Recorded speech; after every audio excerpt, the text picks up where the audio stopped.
there are plenty of misconceptions. So I'll just pick one or two out of the hat, so to speak.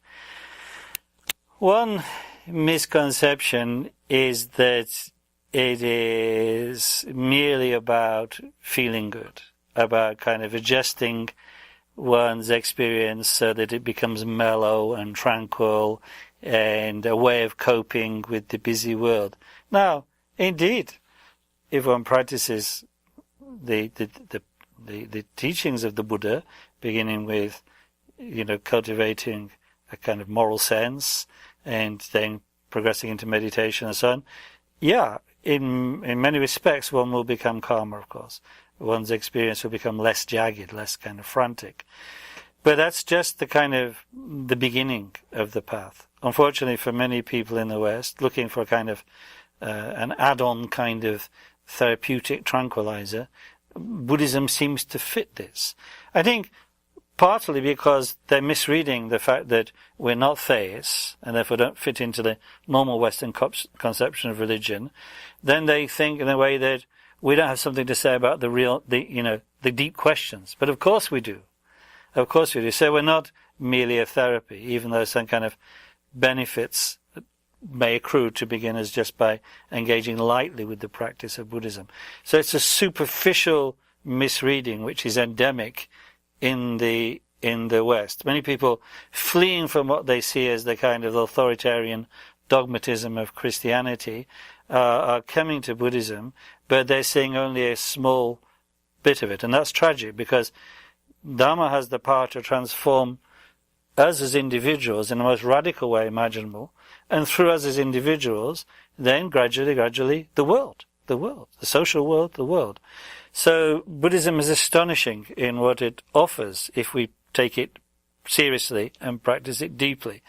But this kind of, I call it this kind of therapeutic misconception of Buddhism, is likely to make people ignore 95% of the teachings.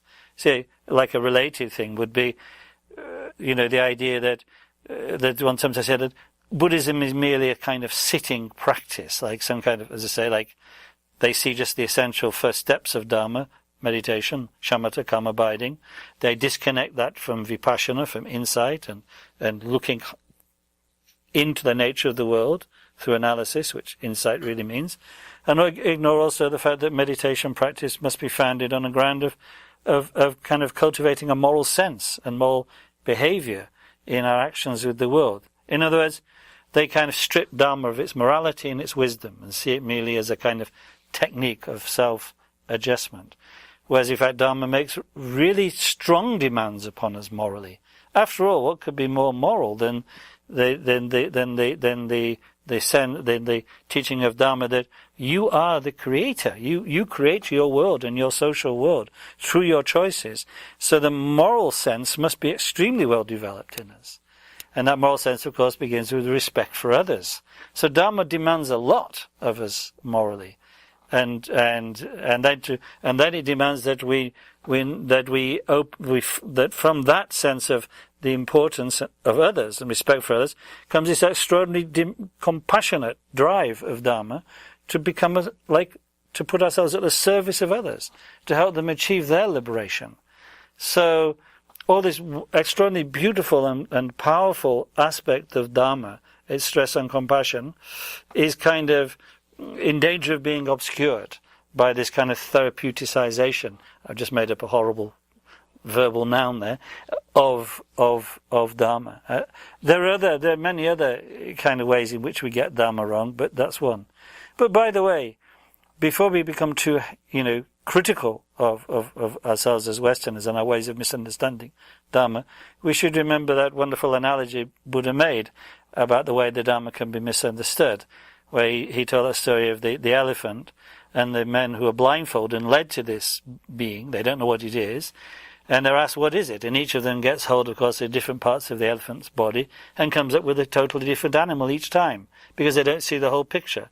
So it's easy to misunderstand Dharma, because it is so rich, so fertile, so varied in its teachings. So that's, that's partly the cause why we we get Dharma so wrong. And that's why it's necessary that in this 100 or 200 years where we're getting to know the Dharma, that it's, that there are really extensive opportunities to train properly in the Dharma. And that means, of course, that we must still have great respect for the Asian masters of the tradition, because we are still there at the time of apprenticeship.